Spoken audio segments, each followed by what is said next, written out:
Empieza en ti te ayuda a dar el primer paso para reinventarte, descubrir o explotar tu potencial y lograr absolutamente todo lo que te propongas. Soy Paola Zurita y en este espacio encontrarás diferentes pláticas con expertos y amigos sobre diferentes temas que te pueden llegar a dar curiosidad y que son importantes para obtener respuestas. También encontrarás tips o recomendaciones para dar el siguiente paso y lanzarte a hacer lo que quieras. Porque todo lo que hagas en la vida empieza en ti. Hola, hola, ¿cómo están? Bienvenidos a un nuevo lunes por acá en Empieza en Ti. Gracias por escucharnos todos los lunes, gracias por ser parte de esta comunidad y gracias porque gracias a ustedes ya estamos en un gran número y en una gran posición de todos los que escuchan alrededor de estos temas que tocamos de autoconocimiento, de desarrollo personal. Entonces no me canso de darles las gracias por de verdad ser parte de estos escuchas y que sean parte de esta comunidad de Empieza en Ti. El episodio del día de hoy va dedicado a un tema que sucede en esta vida, es un tema que está presente, que es el abuso sexual infantil. Creo que muchas veces este tipo de temas nos pueden asustar o simplemente preferimos no hablarlos o callarlos porque no sabemos ni por dónde abordarlos o cómo manejarlos o qué opinar o qué no opinar, qué sí decir, qué no decir. Muchas veces creemos que sabemos mucho alrededor del tema, muchas veces creemos que sabemos absolutamente nada alrededor del tema, entonces es algo que se queda ambiguo, pero es un tema que creo firmemente que nos tenemos que informar, que nos tenemos que concientizar y que tenemos que entender qué es exactamente para empezar a tomar y formar opiniones informadas, poder tomar acción y poder tomar decisiones o pláticas también con información. Y para este tipo de temas tan, pues, sensibles, creo que es importante tener a una persona muy experta en el tema que nos pueda comunicar desde inicio a fin qué es esto tal cual y cómo se aborda. Entonces, para el día de hoy, nuestra invitada es Paula Aguilar. Yo conocí a Paula Aguilar, gracias a Dios, a través de una amiga que se llama Silvia Rivera, que me la recomendó altamente. Paula es psicóloga que se especializa en el trabajo psicoterapéutico con niños, adolescentes y padres de familia. Pau Aguilar también se ha especializado en el abuso sexual infantil, que es el tema que vamos a cubrir exactamente el día de hoy. Así que creo que es perfecta para aclararnos todas nuestras dudas alrededor de esto. Bienvenida, Pau, gracias por estar por acá. Gracias por el espacio y por llevar esta información a todos los que te escuchan. Gracias, Pau. Me encanta que estés por acá. Como bien lo dije en la intro de este episodio, creo que el abuso sexual infantil, de solo decir el nombre, de solo decir esta frase, a veces te puede como espantar, ¿no? O querer rechazarlo. Y creo que es un común que tenemos las personas, porque este tema al final siempre ha sido muy callado. Yo escucho a veces abuso sexual infantil y lo relaciono con culpa, miedo, tabú, silencio, maldad, ¿no? Como que te surgen muchas palabras que a veces no sabes ni qué opinar alrededor de esto. Y mi primera pregunta va a entender qué es el abuso sexual infantil tal cual. Creo que estás abriendo muchísimas como aristas del tema porque justo a la mayoría de las personas les genera muchísima angustia y ansiedad y bueno, es natural, ¿no? Es un tema que definitivamente entendemos como seres humanos el impacto que puede tener en el desarrollo de una persona. Yo siempre digo que el abuso sexual infantil, es decir, en la infancia, a veces se cree que por ser niños, bueno, pues son como liguitas que se recuperan de volada y la realidad es que en la infancia es donde estamos formando nuestra psique, la arquitectura de nuestro cerebro, el entender quién soy yo, qué es el mundo, qué es mi cuerpo, me pertenece, no me pertenece, qué significa mi sexualidad. Y justo en este periodo en donde se está forjando y formando un niño, si vive una situación de abuso, el impacto que tiene es en tantas dimensiones de su vida que tenemos después secuelas gravísimas en la vida adulta, ¿no? Desde, por supuesto, lo más común y a lo mejor lo más, voy a decir, sencillo sin querer demeritar, pero temas de angustia, de ansiedad, de muchísima culpa, de depresión, hasta temas de, por supuesto, replicar los mismos abusos, convertirse en la persona que abusa, abuso de sustancias, suicidio, promiscuidad, etcétera, etcétera, como mucho daño a sí mismos y también el impacto social es gravísimo, es gigante. Entonces, ¿en qué edad es considerado el abuso sexual infantil? ¿De qué edad a qué edad? Va a haber variantes dependiendo quién lo está definiendo, pero infancia se considera hasta los 12 años. Yo voy a extender un poquito metiendo algo de adolescencia porque creo que no nos podemos encuadrar tanto en la edad, sino como en el funcionamiento cognitivo, emocional, las capacidades y lo que se forja en una cierta etapa. Y bueno, por lo mismo, sabiendo la gravedad que esto puede tener, creo que genera muchísima angustia poder pensar que alguien que queremos o nosotros mismos puede estar viviendo una situación así. Ahora, vamos a hablar también en un ratito, seguramente, de quién es quien realiza estos abusos. Claro. Y al entender que es alguien cercano, pero lo vamos a platicar, pues todavía genera mucha más angustia, ¿no? No quiero ver, no me quiero enterar que alguien que quiero, que alguien de mi familia pudo haber cometido una situación de este tipo. De este tipo, totalmente. Ahorita que bien lo decías, ¿no? A lo largo de tu vida esto se puede presentar como ansiedad, ciertas culpas, abusador de sustancias y demás. Y esto puede suceder aunque no te acuerdes, pero muchas veces existe la duda de si esto sucede tan chico, si realmente te acuerdas. Sí, se me hace buenísima. No me quiero olvidar de darte la definición que me preguntaste. Sí, desde el inicio. Sí. La voy a decir y ahorita te contesto esta otra parte. Bueno, de entrada, un abuso sexual en la infancia implica forzar, coaccionar, persuadir a un niño a que participe en una acción que tiene como la finalidad del placer sexual de la contraparte. Quien hace esta acción puede ser un adulto, puede ser un joven, un adolescente o puede ser otro niño. Y sigue considerándose abuso sexual. Ahora, cuando es un niño, no lo consideramos abusador para nada, porque un niño que abusa está replicando algo que vivió y que no está sabiendo procesar. Entonces, pero sí se considera abuso por el impacto que tiene.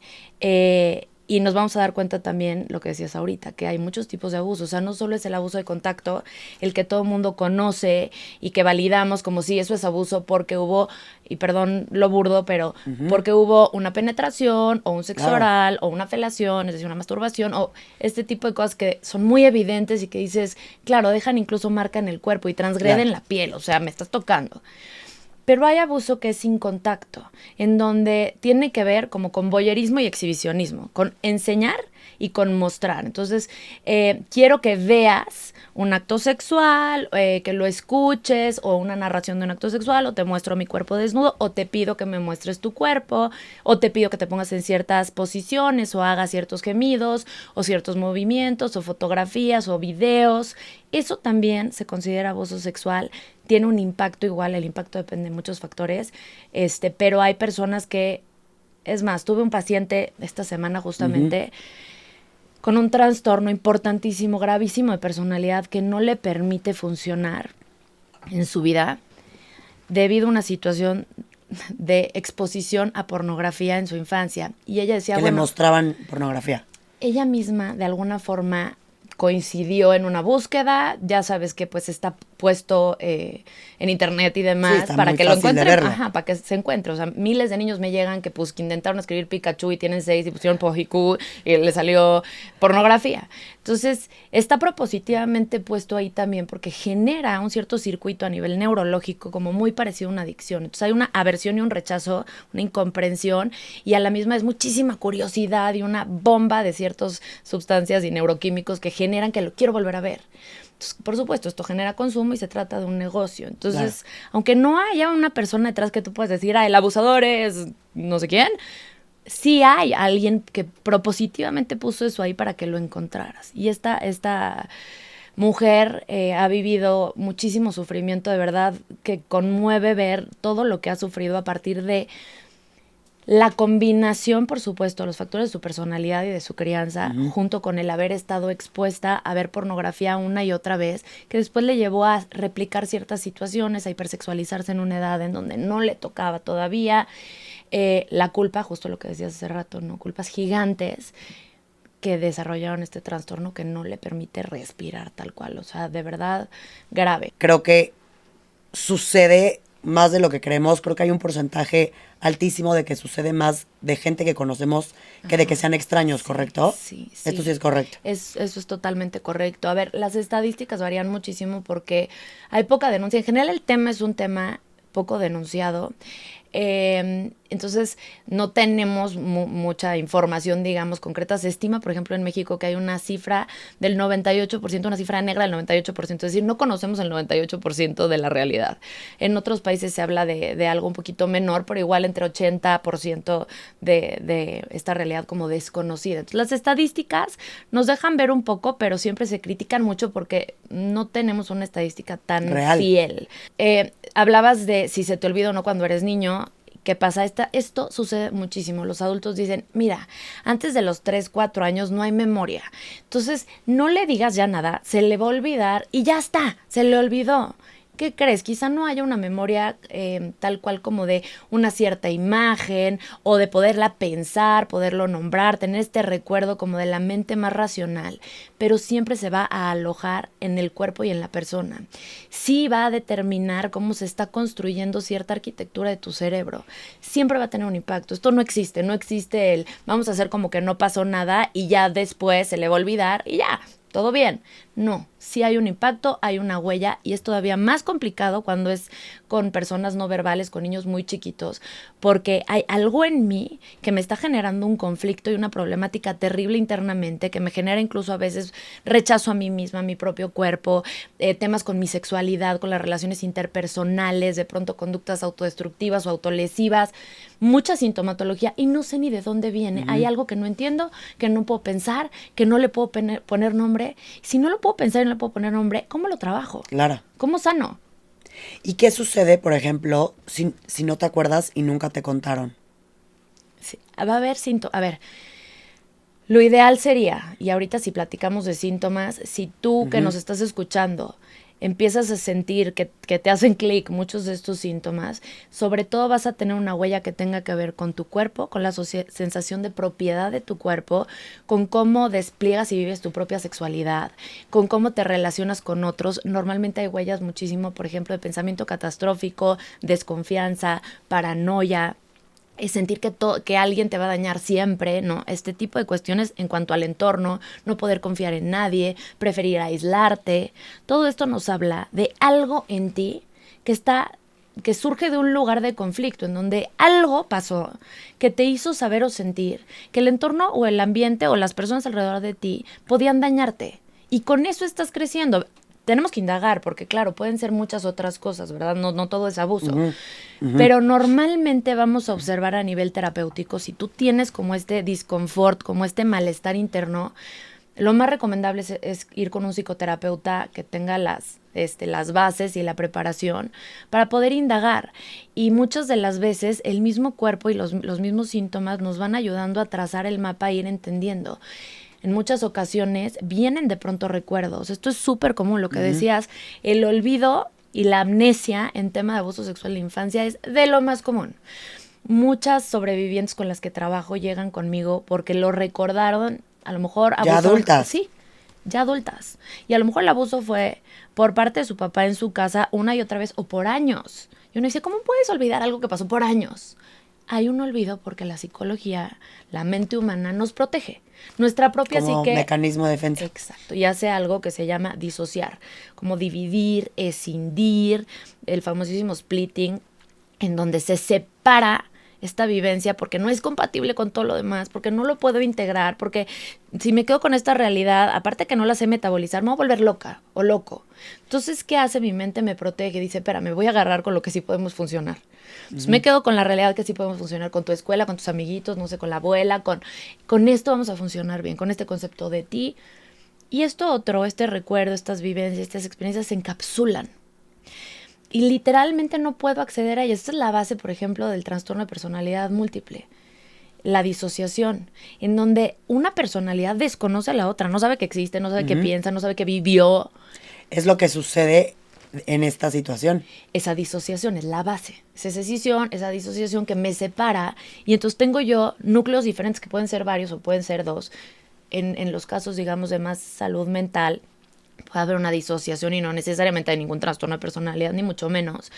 Pero es como este mecanismo de defensa que me protege de una información muy perturbadora que puede poner en jaque mi psique y mi salud mental. Me puedo volver loca o loco. Entonces, mejor lo encapsulo y lo aíslo y no accedo a ese recuerdo. Pero de pronto hay cosas. Por ejemplo, una paciente me decía, es que yo tengo cada vez más certeza de que fui abusada. No tengo ningún recuerdo. Pero, por ejemplo, es lo que sientes. Sí, su cuerpo, si se le acercaba a su esposo por detrás, abrazarla, lo que sea, me decía, me dan ganas de apuñalarlo. O sea, impulso destructivo a tope. Claro. Eso nos da información de una vivencia. Exactamente cuál quizá nunca vamos a saber el recuerdo preciso. Hay gente que sí accede a esos recuerdos y vienen completos o vienen en pedazos. Un olor, una palabra, un sonido, una voz, un lugar. Y en esto, Pau, ¿qué sucede si, por ejemplo, alguien que está escuchando el episodio y como lo dijiste hace unos segundos, ¿no? Empiezan a resonar con esto y dicen, a lo mejor yo pude haber pasado por algo de este tipo, pero prefiero no ver, prefiero no explorar, prefiero ya no sentir ese dolor. Sí. ¿Qué sucede si no decidimos voltearlo a ver? Exacto, porque es como si tú tienes un vaso de agua y en el fondo está sentado lodo. El lodo ahí está. A lo mejor ahorita está sentado, no se está moviendo. Por supuesto, mirar implica revolver y después volver a dividir y separar el lodo y irlo sacando. Pero el lodo no va a desaparecer porque no lo quieras mover. Ahí va a estar y sí te va a estar dañando, lastimando tus posibilidades de vivir una vida con muchísima más satisfacción, con un amor propio mucho más nutritivo, desde un lugar de abundancia, de compasión, de empatía, de autocuidado, en tus relaciones interpersonales que sean mucho más sanas para ti, que sepas cuidarte también ahí. Todos estos impactos no se terminan de resolver si no miramos la herida. Es dolorosísimo y no digo que lo tengan que hacer en este instante. Simplemente ir caminando hasta el momento en donde yo, en mi timing, quien esté escuchando, en tu propio timing, en tu momento, puedas decir, lo voy a hacer, necesito acomodarme un poquito. Jamás vas a sentir perfecta comodidad para abrir un tema de este tipo, pero que sepas que puedes vivir una vida mucho más sana, plena, feliz, en armonía, con bienestar, sintiéndote correcta, adecuada, amable, valiosa. No, y al final no dejar que algo que tú no tuviste control sobre ello te defina. Claro. Porque sucede. Y en el abuso infantil y en el abuso en general, ¿no? Es algo que prefieres reprimirlo, guardarlo y que crees que no te va a afectar, pero al revés, eso está rigiendo tu vida. Exacto. Y ahí entra mucho el tema de la culpa y de la vergüenza. Los niños, por su propia naturaleza infantil, cómo funciona su mente, hay dos características muy propias de la infancia. Uno es el egocentrismo infantil. Yo todavía no puedo pensar desde ti o desde un otro. Yo solo puedo pensar desde mí y entiendo el mundo desde mí. Estoy que son el centro del universo y se sienten el ombligo del mundo. Sí, cierto, pero porque no pueden hacer otra cosa. O sea, no tienen otra opción. Esa es su única opción. Entonces entienden el mundo desde sí mismos. Entonces, todo lo que pase a su alrededor van a hacer como algún tipo de referente a ellos. Por ejemplo, si los papás se pelean es porque yo no me porto bien. Si mi hermana se cae, y esto siempre les da ¿Crees risa? que es tu culpa? Sí, yo no fui. Y tú, pues no, estás en el otro cuarto, claro que no fuiste. Pero ¿por qué piensan eso? Porque creen, con este egocentrismo combinado con el pensamiento mágico, que es esta sensación de poder crear. Siempre doy el mismo ejemplo, pero es como, no sé si tú cantaste en tu infancia la canción de que llueva la Virgen de la Cueva. No. Ok, no. bueno. A lo mejor somos de otras generaciones, pero bueno, esa canción, tú cantabas esa canción y si llovía, Pau. ¿Creías que era No manches, o sea, es que yo hice la lluvia. Yo hice que lloviera. Ese pensamiento mágico, fantasioso, en donde los niños de veras creen que con solo pensarlo o sentirlo pueden hacerlo realidad, genera, junto con obviamente la dinámica del mismo abusador que utiliza manipulación, chantaje, amenaza, etcétera, etcétera, genera una sensación terrible de culpa. Yo lo provoqué, yo no dije que no, o dije que sí. Claro, los niños que dicen que sí normalmente tienen que ver con manipulación o con que el abusador les está llenando una necesidad importantísima, sobre todo a nivel afectivo. Entonces, pues digo que sí a lo que me digas porque no quiero perder esto que tanto necesito afectivamente. ¿Qué perfil tienen los abusadores de niños? Sí. ¿Y tienen alguna estrategia para hacerlo? ¿Es algo pensado? Sí, ahí te va y te voy a hablar como de una propuesta es mía, o sea, no está en el libro porque se debate muchísimo el tema de que no hay un perfil. Antes se hablaba de un perfil muy claro del abusador, hoy por hoy muchos teóricos importantes dicen no podemos hablar de ningún perfil porque, ¿qué crees? Dijimos que había uno y se nos salió de las manos. De pronto hubo alguien más que no tenía ese perfil y también abusó. Y entonces me parece que con esa premisa han decidido decir que no hay ningún perfil. Yo pienso un poquito diferente. Yo creo que para los que estamos cerca de los niños tienen cierta posibilidad de cuidarse, pero la mayor cantidad o porcentaje de posibilidad de cuidarse está en el adulto. Claro. Y una parte importantísima para que se puedan cuidar es que, para que nosotros los podamos cuidar, es que conozcamos qué personas son seguras y cuáles no. Y podamos tener ojo para decir, híjole, con esta persona yo no, aunque sea mi hermano, mi tío, mi abuelo, mi papá, yo no voy a dejar nunca solo a mi hijo o a mi hija. ¿Cómo lo determinas? Pues conociendo un poco estos perfiles. Entonces te los voy a platicar. Sí. Es una como clasificación, que es la manera en que yo lo entiendo. Seguramente habrá algo que se me va por ahí y que iré aprendiendo con más y más y más años de experiencia. Pero por ahora creo que estas 5 categorías engloban básicamente, pueden estar combinadas. La primera, el primer perfil del abusador es aquel que abusa con el único objetivo de descargar el impulso porque tiene a lo mejor una limitación en la autorregulación, en el control del impulso, en su parte cognitiva. Es decir, hay algún tema médico o mental o emocional que limita sus posibilidades de autorregularse y de entender que es inadecuado. Entonces es más bien un tema de yo tengo un gran impulso sexual y ahora sí que con quien pueda. Claro, y es un blanco fácil. Y es un blanco fácil, los niños. Ahora, este tipo de personas son personas que sabemos que no funcionan como otras personas, es decir, su mente, su manera de pensar, su comportamiento social, emocional, lo conocemos. Entonces, habitualmente no dejamos a los niños con este perfil de adultos o de jóvenes porque sabemos que están limitados en su capacidad de juicio, etcétera. Que ese es un poco más evidente, ¿no? Ajá. En estos perfiles. Sí, ese es el que dices, perfecto, ese lo evito súper bien y no hay ningún tema. Luego tenemos otro perfil en donde la idea de que pudiera ser como un poco tricky, o sea, si hay que tener un poquito de pericia y observar muy bien, son adultos que pueden relacionarse y vincularse con otros adultos, pero desde un lugar muy superficial, muy lejano, muy poco íntimo. Tienen una limitación en su capacidad de vincularse efectivamente con un par. ¿Quién es un par? Alguien que esté igual que yo, mentalmente, cognitivamente, por desarrollo, etcétera. Pero yo no tengo la habilidad de intimar o de establecer una relación de amor con un par. Y entonces busco como objeto de amor romántico a un niño. De hecho, hay todo un movimiento, Pau, que en algunos países está bastante validado, en donde lo que buscan estas personas es defender el derecho que tienen del amor de pareja entre un adulto y un niño. Entonces, sí, es durísimo, es durísimo. Y hay gente que a lo mejor lo hace abiertamente y hay otros que no lo van a hacer abiertamente. Pero ¿cómo lo podemos notar? Por ejemplo, prefieren estar con los niños que con los adultos, parece que están más cómodos con ellos, suelen ser un poquito a lo mejor más reservados o sí pueden tener un diálogo, pero nunca profundizan ni comparten esta gran intimidad. Tuve un caso durísimo en donde era el papá quien abusaba de los hijos y yo al platicar con la mamá realmente no sabía nada de su esposo, nada. Al parecer, este esposo la buscó, o bueno, esta pareja la buscó con la única finalidad de procrear, porque ellos se conocen y al mes y cachito, ella ya está embarazada. Tal cual. De ahí no hay ninguna relación sexual, sola más que cuando ella estaba lactando. Dormían en cuartos separados, él dormía con los niños. Muchos temas en donde ella decía, pero es un excelente proveedor y es súper chambeador y está todo el tiempo en el trabajo y juega padrísimo con ellos, está mucho con ellos. Sí, pero no había ninguna relación realmente de intimidad con ella. Con la pareja, claro. La preferencia era por el niño. Entonces, este es otro perfil que sí tenemos chance de poder como ver.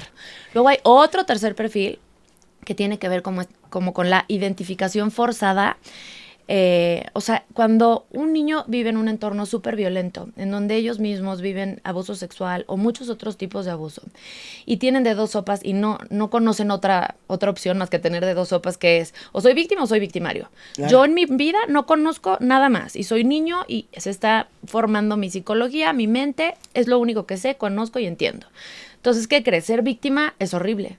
me siento vulnerable, puede haber un daño gravísimo. Entonces, prefiero no identificarme con víctima. Como yo ya viví el ser víctima, me identifico con el ser victimario. Y entonces me convierto yo, mi identidad se identifica con el victimario. Okay. Pero toda mi identidad se va a forjar en victimario. Entonces, todo lo que yo actúe puede tener que ver con acciones transgresivas, romper la ley, hacer siempre lo opuesto, lo contrario. Como estas personas que parecen un poco malas. Sí, y que pero que no son malas. Se identificaron con una posición.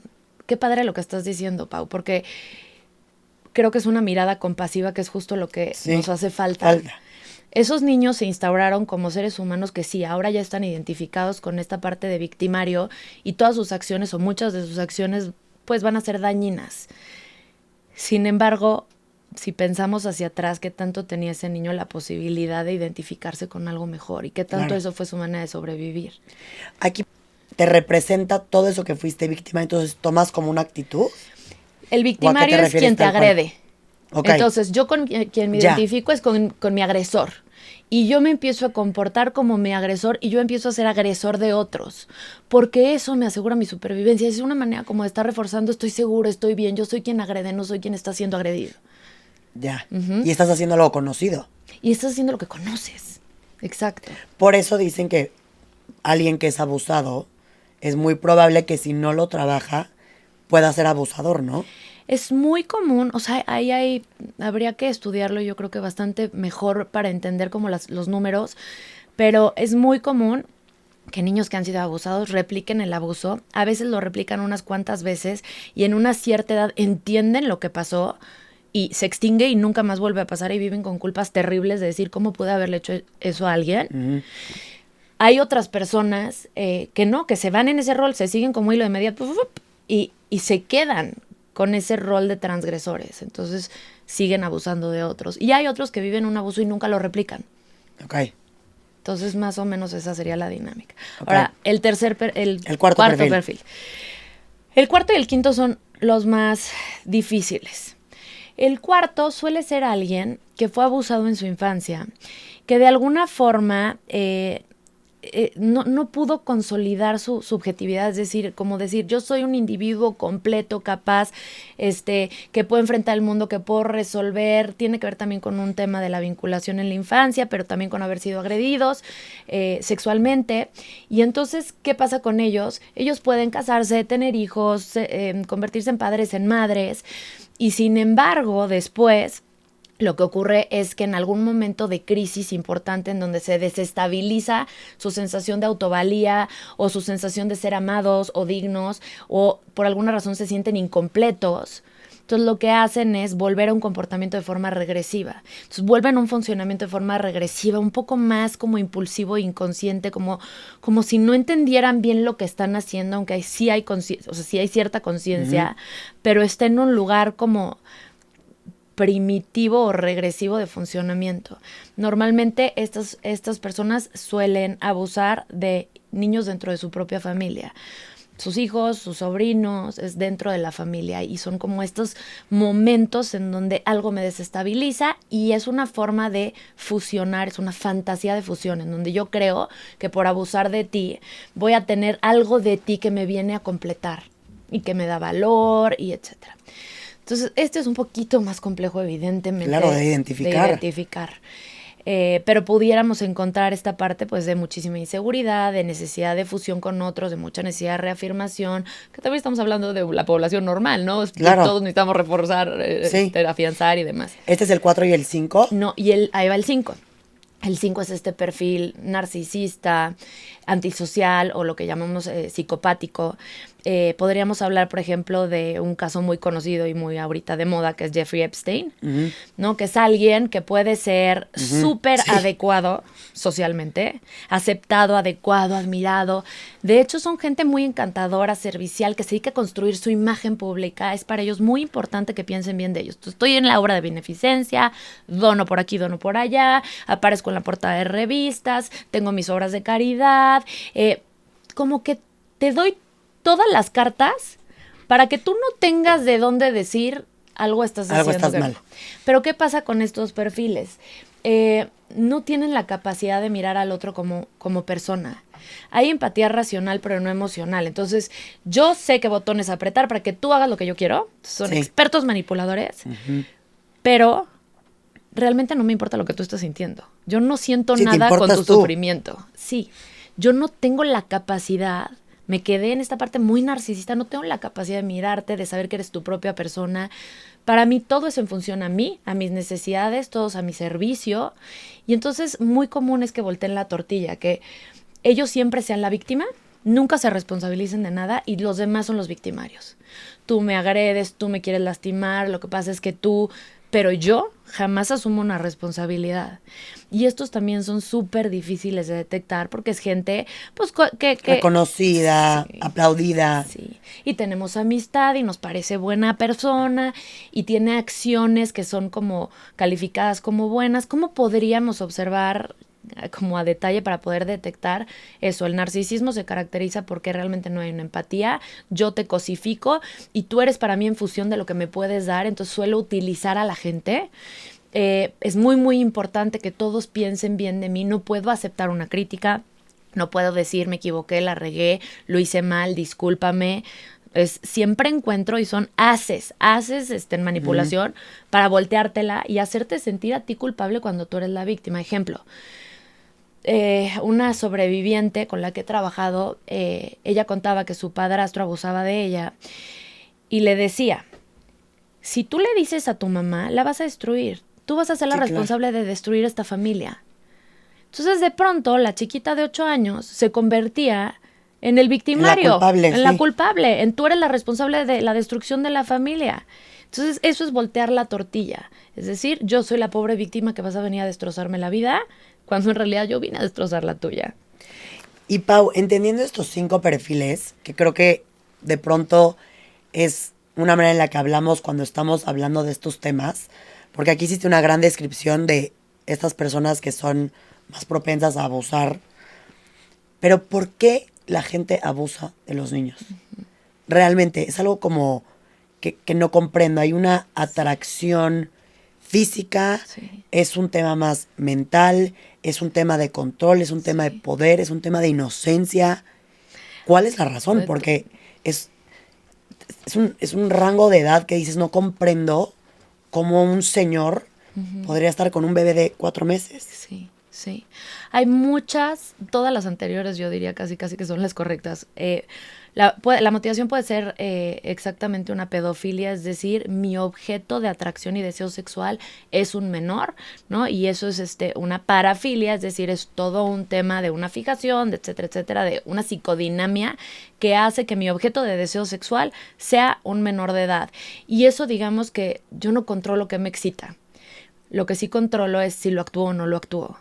Puede haber un pedófilo que jamás abuse de un niño, jamás. Entonces no es pedrasta, el pedrasta es quien abusa, pero no todos los pedrastas son pedófilos. Entonces hay pedrastas que abusan por dominio, por sumisión, por poder, por control. Hay pedrastas que abusan porque un niño me viene y me da muchísima admiración y la inocencia y la admiración que me puede dar un niño de eres lo máximo en la vida, que no ve ni un defecto en mí, me ayuda a reforzar mi propia inseguridad, por ejemplo. O puede ser un tema, como decía hace rato, de fusión, en donde yo no me consolidé como una persona que se siente completa, sino que necesito constantemente estar dependiendo de alguien más, absorbiendo a alguien más, como esta pegostiosidad con otras personas para sentir que yo me vengo a completar. Y entonces el abuso se vuelve una forma de fusión. Tomo de ti una forma obviamente bastante... con un ahí dejo bastante psicótico y de fantasía, pensando que si yo tomo algo de ti se vuelve mío y yo me completo con algo de ti. Entonces hay muchas dinámicas distintas por las cuales puede darse el abuso para ellos, y decías hace rato si hay algún procedimiento, ¿no? Que creo que es importante que sí lo toquemos. Claro. Sí, que ahí de hecho te quería preguntar ¿qué sucede con un niño si te reporta un abuso, si tuvo esta capacidad de reportar un abuso, que ahorita te quiero preguntar qué podemos hacer para que pues cada vez los niños puedan comunicar esto mejor? Pero en el caso de un niño, si reporta un abuso, ¿Qué se hace al respecto? ¿Y qué pasa si un niño sufrió un abuso, no lo reporta? ¿Y cómo lo podemos identificar? Perfecto.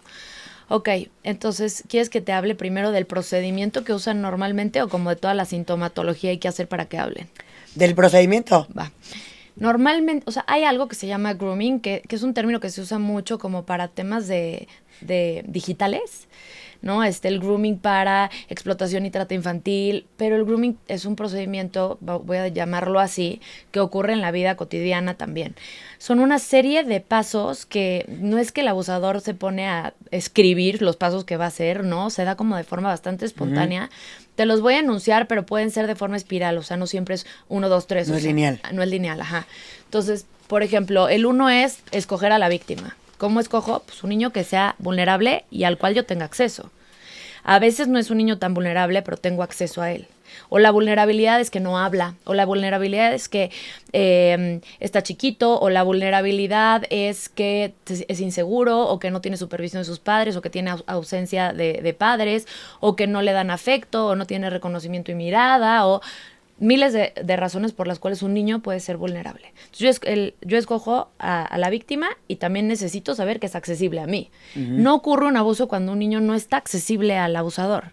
Por eso es muy común que sea alguien conocido. Exactamente, es una de las razones. Y entonces, ese es el primero. El segundo es ganar la confianza. Gano la confianza de los adultos alrededor del niño, de quienes lo cuidan, pero también del niño. No es de buenas a primeras. El 90% de los abusos inician como un juego y son sin violencia. Entonces, yo gano la confianza, ¿para qué? Para tener acceso, para que no estén a la defensiva, para que piensen que el niño puede estar conmigo sin ningún problema, para que el niño se siente seguro y cómodo. Entonces, gano esta confianza. Después, lo que empiezo a hacer es llenar sus necesidades. Si tiene una necesidad de ser visto, yo le doy muchísima mirada, reconocimiento, ahí estoy, presencia, ahí estoy, acompañarlo y verlo en su clase pública, en la presentación del festival, a lo mejor no hay nadie que lo vaya a ver, pero yo voy a verlo. O incluso materiales, ¿no? Le pago sus clases de X cosa, o le doy regalos, o tal. Entonces voy llenando necesidades. Después empiezo a sexualizar la relación. La relación se sexualiza a través, o sea, va siendo como paulatino y por goteo. A lo mejor en un inicio te hago cosquillas y juego luchitas y te cargo de camachito y te habitúa al contacto conmigo para que ya el que yo te toque no te brinque, ya esté normalizado y estés desensibilizado. O te pongo a ver pornografía y después quiero replicar lo que vimos. Pero primero te puse a ver pornografía muchas veces. Entonces se va sexualizando la relación. Por supuesto, aislar al menor, es decir, buscan cualquier excusa para estar a solas con el niño. Y esto, para mí es importante que conozcamos estos pasos, porque eso es algo que los adultos podemos detectar. Oye, es una persona que como que siempre es su favorito, siempre quiere estar a solas con cualquier excusa, llevarlo por un helado, comprar un juguete, jugar videojuegos, ver la nueva película. Sí. Mientras yo voy a cenar, no te preocupes, yo te lo cuido. Se ofrecen a cuidar a los niños. Entonces, bueno, ese sería otro paso. Y por último, mantener el control. ¿Cómo se mantiene el control? Amenaza, chantaje, manipulación. Estos medios que hacen que el niño se atemorice o sienta muchísima culpa o mucha angustia y que hacen que guarde silencio porque teme ser expuesto, teme que sus papás lo dejen de querer, teme destruir a su familia, teme que lastimen o dañen a alguien. Entonces se mantiene todo ese control. Y esa es la forma o el procedimiento por el cual muchos actúan. Y ahí, Pau, por ejemplo, porque ahí supongo que es un niño ya un poquito más grande, ¿qué sucede con un bebé? Ay, es durísimo, Pau, porque no hay como esa relación que estás hablando ahorita con un bebé de 4 meses, 2 meses, 8. No, ahí el tipo de abusos son bastante más impuestos en el sentido de que, y voy a decir algo horrible que sé que va a generar mucha angustia a muchas mamás, pero por ejemplo, enfermeras que masturban a los bebés como para calmarlos. ¿Para que no lloren? Para que no lloren. Tipo de gente que está cerca, que está al cuidado, que de pronto vamos a ver, y es lo que preguntabas también en cuanto a cómo me doy cuenta, siempre hay síntomas. Hay unos mucho más confusos y rebuscados, pero siempre hay síntomas. Los niños siempre lo van a comunicar, no hablarlo. Verbalizarlo es bien complicado para ellos. Muchos lo logran hacer y ahorita hablamos de cómo sí lo logran hacer. No, y unos todavía ni hablan. O sea, lo que dices de bebés es vamos a observar cierta sintomatología, pero es bien complejo. Yo les diría, entre más chiquitos son, más supervisión necesitan y más presencia necesitan y menos cuidadores alternos necesitan y tenemos que estar, pues ahora sí que bastante más atentos. Cuando ellos ya logran hablar, estamos como en un escalón distinto. Incluso a mí me ha tocado muchísimos casos, muchísimos de niños de específicamente 3 años que lo verbalizan impresionante, pero como que lo escupen. O sea, como sin tono emocional, hasta confunde a los papás porque dice, pues me lo dijo como X. O sea, no le creo porque pues me dijo, me tocó mi tío, ¿no? Mi tío agarró mi pene. Y se van a jugar. Pero ellos lo vivieron tal cual así. Lo que pasa es que como todavía no tienen estos sellos de censura que más avanzados en Con los filtros del bien y mal, ¿no? Exacto. Pues es algo que sucedió. Sí, tal cual. No hay vergüenza, no hay todavía esa culpa, no hay todavía, hay nada más como lo escupen. O lo juegan. Y lo juegan tal cual. Me tocó un chiquito que fue abusado a los 3 años por su padrino. Llegó del abuso e inmediatamente agarró a Spider-Man y Mickey Mouse y jugó a que uno le chupaba el pene al otro. ¿Sí? Y lo verbalizó aparte. Entonces, esa edad de 3 años, por el mismo desarrollo, yo he visto muy frecuentemente, no es que siempre sea así, pero he visto con mucha frecuencia, que lo escupen, lo vomitan. Y ojo, papás, mamás, cuidadores, personas cercanas a los niños suelen cambiar su versión, eso no significa que estén mintiendo. Okay, No es cierto, ¿verdad? Claro que no, lo inventé. No fue a mí, fue a mi amiguita. Sí. ¿Y por qué hacen eso? ¿Por miedo? ¿O que les da como vergüenza? ¿Sienten vergüenza? ¿O no? Muchas veces tiene que ver con confusión, otras veces tiene que ver con emociones intensas. Haz de cuenta eso. Van a ver la reacción del adulto. El adulto abre muchísimo los ojos y dice, ¿qué? Y dice, ya dije algo gravísimo, esto está mal. Nada, ¿verdad? No es cierto. Pero dime, ¿pero qué pasó? ¿Pero quién te dijo? Pero cuando empezamos a ser inquisitivos, cuando hacemos miles de preguntas, cuando todos nuestros no verbales indican alerta, gravedad, es como el típico ejemplo, ¿no? De estás en una montaña y tu guía de alpinismo empiezan a deslavarse la montaña y empiezan, ¡no, todos corren! O sea, te dices, me voy a morir. Claro. Si tu guía de alpinismo dice, oigan, vamos a pegarnos a la pared, tú dices, ok, no es grave. Si hay un deslave, pero no me va a pasar nada. Los niños están atentos más que nadie a los no verbales porque es lo que les da información sobre su mundo y qué hacer. ¿Y qué síntomas hay? ¿O cómo podemos saber si un niño sufrió un abuso sexual y no nos los está diciendo verbalmente? El primero y el que es único y exclusivo de abuso es la sexualización de la conducta. Los niños empiezan a comportarse o a hablar o a jugar con connotaciones sexuales que no corresponden con su edad o con lo que tendrían que saber o conocer. Ese es el primero y cuando lo ves ahí sí directo al especialista. Hay otros que pueden darse, y que no quiero que se asuste la gente que escuche porque se pueden dar por cualquier otra situación emocional, ¿no? Cambio de casa, llega de nuevo hermanito, ingreso a la escuela, los papás están peleándose, etcétera. Pero ¿qué vamos a ver en estos otros síntomas? Si los vemos que están sostenidos en el tiempo, que no se diluyen, que no mejoran y que a lo mejor se añaden otros o se intercambian unos por otros, ahí nos podemos preocupar un poquito más y ir a buscar un especialista. ¿Qué son? O sea, te voy a decir toda la lista, que puede ser por miles de otras cosas, pero, por ejemplo, si es la llegada de un nuevo hermanito, eventualmente con el tiempo habrá un ajuste, una adaptación y los síntomas tendrían que disminuir, igual si entre a la escuela o tal. Pero si se trata de una situación de abuso, como no estás trabajando realmente el conflicto, no van a desaparecer los síntomas. Incluso aumentan, se intensifican o se añaden más. Y aquí son regresiones, cosas que ya había logrado, me voy para atrás, desde control de esfínteres hasta que me vistan, que me den de comer en la boca, este tipo de cosas.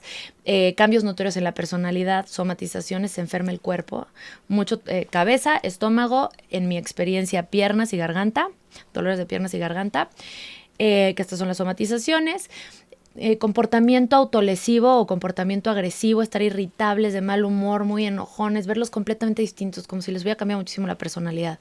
Pérdida de interés en cosas que antes les interesaban, cambios en el rendimiento académico, cambios en los patrones de alimentación, cambios en los patrones de sueño, más angustia de separación y un exceso de apego a los padres, rechazo a ciertas personas o lugares, aislamiento, ensimismamiento, este tipo de conductas van a ser síntoma de que algo está pasando. Hay que checar qué es, ¿no? Pueden ser muchas cosas. Cuando no mejora, incluso empeora, hay que ir con un especialista. Sí, como que el factor determinante es que sea sostenido y que nunca haya cambio, ¿no? Se puede cambiar un síntoma por otro, por ejemplo, sí. Ok. Pero el tema es que no ves realmente una mejora, no regresa tu hijo o tu hija a ser quien era. Hay algo que sientes que está pasando, que está enojado, que está de malas, que no se quiere relacionar, que ya no quiere hacer las cosas que antes hacía, que tiene un cambio muy notable en su personalidad, está irritable, agresivo y no mejora. ¿Cómo debe de ser una reacción correcta si un niño te está comunicando un abuso? Es dificilísimo, pero neutral. O sea, yo siempre les digo, no hables, no digas nada. Si vas a hablar, o sea, es peor decir cosas que no decir nada. La primera reacción, el primer frente que recibe el relato del niño va a ser fundamental para que ese niño interprete lo que pasó con todavía más culpa de la que ya trae, como con más gravedad, piense que es malo, indigno, que lo van a dejar de querer, que algo grave va a pasar, que van a lastimar a la otra persona, que a lo mejor es alguien que también quiere o le cae bien, es su hermano, su hermana, su abuelita, su maestra, su coach, no sé, diferentes personas. Entonces, los niños ven muchísimo estos no verbales. ¿Qué te recomiendo? Que es dificilísimo, pero todo en tu cuerpo tiene que indicar la mayor calma posible. Entonces, no abras los ojos gigantes, como plato, no te pongas tenso y así como erguido, sino un poquito hacia adelante inclinado, los ojos un poco más cerrados. O sea, concéntrate en que tus no verbales indiquen calma. Y si no hablas, no te agobies, estás haciendo muchísimo sin hablar. Con tu presencia, con a lo mejor sí es respetuoso para ellos tomarle las manos, los brazos, los hombros, mirarlos a los ojos con muchísima atención, asentir con la cabeza, ¿sí? Todo eso les dice, te estoy escuchando, me interesa, esto es importante, estoy aquí para ti, te creo. Y no estás hablando. Cuando hablamos es cuando más la regamos, porque hablamos desde nuestra necesidad y nuestra propia ansiedad. En ese momento el niño es el protagonista, tú no. El que necesita ser sanado es ese niño, tú no. Tu angustia, tu ansiedad, tus miedos, tus preguntas Segundo plano. es un segundo plano. En algún momento sí vas a tener más respuestas. Te prometo que va a haber un momento en que vas a tener más respuestas. Este no es. Este primer encuentro, este primer momento, lo que el niño necesita, la niña y el niño necesitan experimentar es, aquí estoy para ti, te creo, no cambian lo que pienso de ti o mi amor, no voy a hacerle daño a nadie, porque también eso les da muchísimo miedo, ¿no? Y esta parte como de el cuidado y la protección, de contar con ese adulto para mi cuidado y mi protección. Y eso lo puedes hacer con no verbales. Claro. Si tú sí logras, yo siempre les... Y lograrlo, ¿no? Porque qué complicado estar en esa situación. Sí, pero te voy a decir que, Pau, por eso me encanta decirlo. No sabes la cantidad de familias que se me han acercado a decir, escuché que dijiste esto mismo que te estoy diciendo. Y sabes ahora... Y no sé cómo lo hice, pero lo hice. O sea, el saberlo... No, y lo escuchas, ya lo traes inconsciente, Sí. y si te ocurre puedes actuar. Sí. Y ahora, si sí puedes verbalizar algo que podrías verbalizar, siempre digo 3 cosas. Uno es agradecer, gracias por contarme esto. Qué importante era que yo supiera, ¿no? Esta parte en donde el niño dice, ¿cómo que gracias? Y yo me siento culpable, porque yo dije que sí, por una necesidad afectiva, lo que decíamos hace rato, o no dije que no, porque mi cerebro, cuando siente una gran amenaza y mi contrincante o mi rival es más fuerte o más grande que yo, se paraliza. Esa es la... Que ahorita te quiero preguntar de eso. Ajá, entonces me paralizo, no dije que no, entonces pienso que al no decir que no es mi culpa, o muchas otras razones por las que creo que es mi culpa. Entonces cuando un adulto te dice gracias, es como que, ¿cómo? No vas a regañar, no te vas a enojar, no vas a pensar que soy malo, y de entrada ya diluí culpas. Por lo menos ya hice un gran pedazo. Y después de decir gracias por contarme esto, qué importante era que me lo dijeras, por supuesto, decimos que la acción fue inaceptable sin... Se verbaliza, se le dice. Se verbaliza. Lo que tu abuelito hizo, o Es inaceptable. las mismas palabras que ellos usaron, ojo con contaminar. No le digas palabras tuyas, usa las palabras que ellos usaron. Si él usó la palabra pilín, aunque tú sabes que se llama pene, usas pilín. O usó colita, aunque tú sabes que se llama Para que vulva. estés como en su idioma. Si no le vas a dar nada que no sea propio. Tú vas a usar lo mismo, porque aparte si no contaminamos el relato, confundimos, ponemos cosas en ellos que no traían. Entonces mejor es repetir sus mismas palabras. Que tu abuelito hiciera cosquillas, si es que usó la palabra hacer cosquillas, o que tu abuelito, no sé, le diera un beso a tu vulva, a tu colita, si es que usó la palabra colita. Eso ni él ni nadie lo debió de haber hecho. Eso se llama abuso y lastima mucho el corazón y confunde la mente. Ni él ni nadie. Ahí les digo otra vez, ojo, no amenazamos que le vamos a hacer algo al abuelito porque ellos se asustan muchísimo, aunque quieras hacerlo, ¿no? Te lo guardas. Y el tercero es asegurar su protección en la medida que puedas. Estos niños son muy susceptibles a la traición. Entonces, no prometas cosas que no puedes cumplir. Si tú no eres alguien que realmente pueda asegurar que no va a volver a ver a esa persona, puedes decir algo como, si eres la maestra o alguien que está cerca, la tía, yo qué sé, pues decir, vamos a buscar juntos la forma de que esto no vuelva a pasar. Vamos a pensar en maneras para que no vuelvas a vivir una situación así.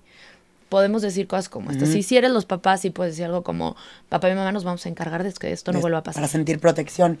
Y Pau, ¿qué pasa? Te lo pregunto por si hay mamás escuchando el episodio. Y te lo digo porque yo tengo pocas amigas mamás, pero escuchas conversaciones que de repente los niños inventan algunas cosas, ¿no? Yo lo he escuchado en pláticas que dicen, es que me dijo esto, pero luego como inventa ciertas cosas, no sé si creerle. ¿A qué voy con inventa ciertas cosas? Ay, mamá, ayer vi a mi abuelita y me dijo que me quiere. Y ayer no vio a la abuelita. Ajá. ¿Me explicó? Sí. Por poner un ejemplo, Sí. el que sea. Pero hay ciertas cosas que a veces cuentan que dicen que no son reales. Sí. Entonces, cuando suceden este tipo de confesiones, ¿cómo saber identificar? Y más porque creo que como mamá puedes tener un mecanismo de defensa de decir, Sí. ay, no, hombre, si me inventó lo de ayer, ya Claro. me está inventando que le tocó el pene. Sí, sí. Entonces, ¿cómo puedes cuidar esa línea? Es súper común esto que estás diciendo, porque aparte queremos pensar que lo estoy inventando. Nuestro máximo deseo es pensar que lo estoy inventando. Entonces, siempre la tendencia va a ser o a minimizar o a devaluar o a decir, seguro, te lo estás inventando, te imaginaste, seguro nada más quería jugar. Es muy común que hagamos esto. Esto es lo peor que podemos hacerle a un niño. Cuando un niño te reporta un abuso, le crees de inmediato y luego investigas. Sí o sí. Sí o sí, porque aparte un niño no puede hablar de algo que desconoce. O sea, un niño no te puede hablar de tocar, chupar, meter. No conoce esas realidades. O sea, hablando del contexto evidentemente sexual. Pero te quiero poner un ejemplo aquí, perdón. ¿Qué pasa si un niño de 2 años, 1 año, es que no sé, en edades niños, aún bien cómo funciona cuando te cambian el pañal, ¿no? Supongo que hay formas de tocar que no son inadecuadas, otras sí, no sé, desconozco el tema, lo abro. Y que de pronto, en una, digas, ay, me tocó el pene, ¿no? Pero te lleva tocando el pene un tiempo, por así decirlo, en este tipo de acciones. No sé si me estoy dando a entender con mi pregunta. Sí. ¿Cómo sabes cómo Discernir diferenciar? entre una y Claro. otra. A ver, voy a ir como por pasos. En primero, lo primero siempre, nada más como por ir por el mayor cuidado del niño, nuestra responsabilidad es siempre creerle y después investigar. Primero le creo y le digo, por ejemplo, ¿no? Es que no sé, mi papá me tocó el pene. A tu papá te tocó el pene. Normalmente la técnica de repetir, que es como un eco, ayuda muchísimo. Sí, mamá, y lo ves con una cara normal o lo ves con una cara de angustia, ok, mi amor, que tu papá toque tu pene, ¿eso qué piensas que es? ¿Cómo pone tu corazón? ¿Lo pone chiquito o lo pone grande? ¿No? Por ejemplo, si estamos hablando de no sé si es el pañal o no es el pañal o qué está pasando. Sí, normalmente cuando un niño manifiesta verbalmente, también va a manifestar conductualmente y emocionalmente. Incluso muchas veces se enferman también, o sea, también como psicosomáticamente. Podemos hacer cosas que esto es mejor que lo haga un especialista como para tener la pericia y quedarnos tranquilos de qué es exactamente a lo que se está refiriendo, pero a veces te dice, a ver, con este muñequito enséñame cómo te tocó el pene. Y entonces te fijas cómo es. Ah, sí, mamá, con una toallita húmeda. Ah, te limpió cuando estabas cambiándote el pañal. Sí, con una toallita húmeda me tocó el pene. Sí, mi amor. Mientras tú no sepas limpiarte solo, hay algunos adultos que te ayudamos. Pero te ayudamos nada más para que estés limpio o para que estés sano. ¿Jugamos con tu pene o con tu vulva? No jugamos, ok. La vulva siempre les digo yo a los niños, las partes privadas son juguete, no. Entonces son para jugar, no.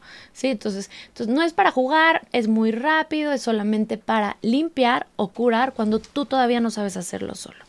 Okay. Pero a ellos siempre les diría, siempre de entrada, cuando se trata de temas como de su sexualidad, de entrada creerles. Si es nada más como me tocó el pene, pudiera ser como un terreno bastante más ambiguo, como el ejemplo que me estás dando, pero cuando dicen algo a lo mejor con un lenguaje sexualizado que no tendría por qué tener, o una acción que no tendría por qué conocer, o de ahí de entrada sí tomamos ese reporte como verdadero, porque un niño no replica algo que no ha visto o vivido.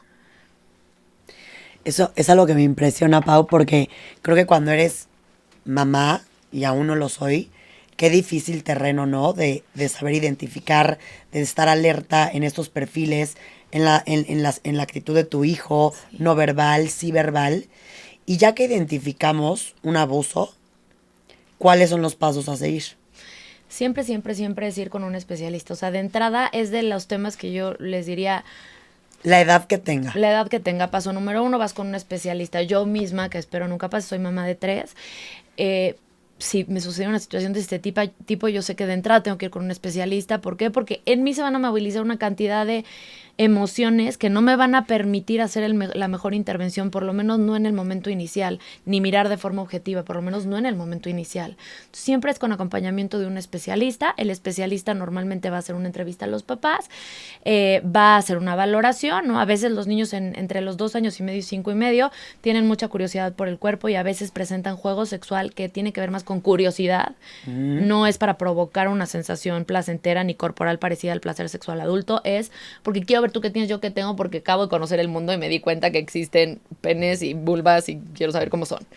¿Sí? Entonces, se hace como esta entrevista inicial para determinar la situación, y cuando se observa que hay algo que sí es una sospecha franca y real de abuso, pues lo que procede es observar al niño. Lo ideal es en sesiones de juego, que es lo más natural para un niño, en donde él no precisamente va a verbalizar, pero va a mostrar a través del juego, y tienes que tener mucha pericia como psicoterapeuta de juego para saber leer lo que el niño te está expresando a través de su juego. Claro. Y eso puede tomar una o millones de sesiones. O sea, no siempre hay un tiempo de, bueno, en 3 sesiones vamos a saber. No.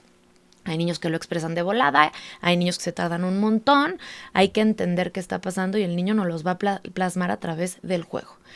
Siempre, siempre, siempre tenemos que intervenir terapéuticamente. ¿Por qué?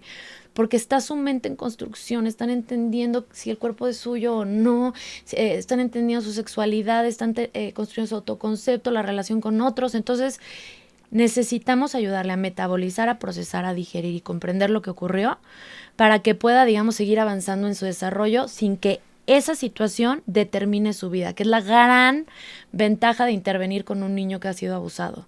¿Hay diferencia que, supongo que sí, si abusaron de ti una vez o varias veces, o el efecto es el mismo? Es súper buena pregunta porque depende. Yo siempre digo que el impacto del abuso depende de muchísimos factores. Uno es la frecuencia y la intensidad, es decir, cuántas veces pasó y qué tipo de abuso fue.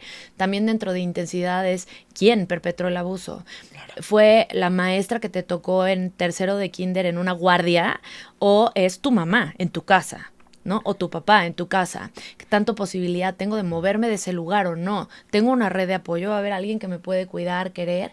¿Cómo fue? Por ejemplo, este es el factor determinante. Yo siempre digo, si quieres invertir en algo para tus hijos, en todos los sentidos de salud mental y específicamente en este tema, invierte en el vínculo. Si un niño tuvo un vínculo extraordinario con sus papás y tuvo buenos cuidadores en sus primeros años de vida, el pronóstico para tener mejores, digamos, mejor desarrollo después de una situación de este tipo o cualquier situación traumática va a ser muchísimo mejor. Va a tener mucho más recursos yoicos, que este es otro factor. ¿Qué tantos recursos tienes? O sea, hay gente que es súper resiliente y hay otras personas que de verdad nada más no pueden, no saben adaptarse, no saben recuperarse ante la adversidad, les sienten súper abrumador el malestar, la incomodidad, el sufrimiento, no pueden, se quiebran. Y hay otras personas que dices, caray, esta persona ha vivido tragedia tras tragedia y tiene una vida bastante saludable, buenas relaciones interpersonales, amor propio. Dices, ¿cómo? Así como pasa. Y Pau, como adultos, papás, mamás, ¿qué podemos hacer para prevenir los abusos sexuales infantiles? ¿Que por dónde se empieza? Y también, ¿cómo sucede? Yo, por ejemplo, te escucho y agarro y digo, ¿qué haces? ¿Vives en desconfianza 24/7? Sí. Ya no confías en tus papás, en tus hermanos, en nadie. ¿Cómo también no volcarte para el otro lado, ¿no? De estar encima de tus hijos. Me parece como una línea delgada.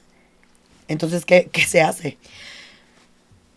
Justo creo que es artesanal, porque por un lado nos toca como papás la responsabilidad del cuidado y el bienestar de los menores, y sin embargo transmitirles esta sensación del mundo es un lugar seguro, en donde va a haber gente que va a construir y sumar en tu vida, en donde no estás en riesgo, en donde puedes separarte de mí y estás seguro y tú tienes posibilidades y capacidades. Eso es lo más sano para un niño. Entonces, es súper artesanal. Y después de escuchar este podcast, estoy segura que van a estar paranoicas y paranoicos por unas cuantas semanas.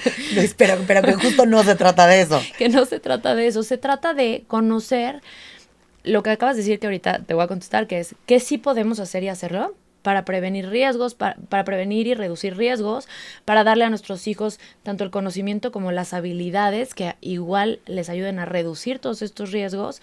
Y por un lado, bueno, tomar ciertas decisiones sobre obviamente quiénes van a ser sus cuidadores, quiénes no, qué lugares son lugares seguros, cuáles no, se van de pijamada, no se van de pijamada, todo este tipo de cosas. Un factor importante es estar presentes. Eso es un factor importante, ¿no? Por el tema del acceso, que era lo que decíamos. Y por otro lado, de pronto dar este brinco de confianza en donde les permitimos, después de haber tenido todas estas precauciones, ir al mundo y experimentar el mundo también. Entonces es artesanal encontrar el justo medio, pero hay muchas cosas que hacer para prevenir. ¿Qué acciones específicas podemos hacer? Fíjate, ahorita estoy escribiendo un libro que espero que se presente en noviembre, pero justamente que es la prevención en la crianza. Es decir, a veces creemos que prevenir es decirle todos los días a tu hijo, nadie debe ver y tocar tus genitales, nadie debe ver y tocar tus genitales. Que eso es lo que escuchas mucho, ¿no?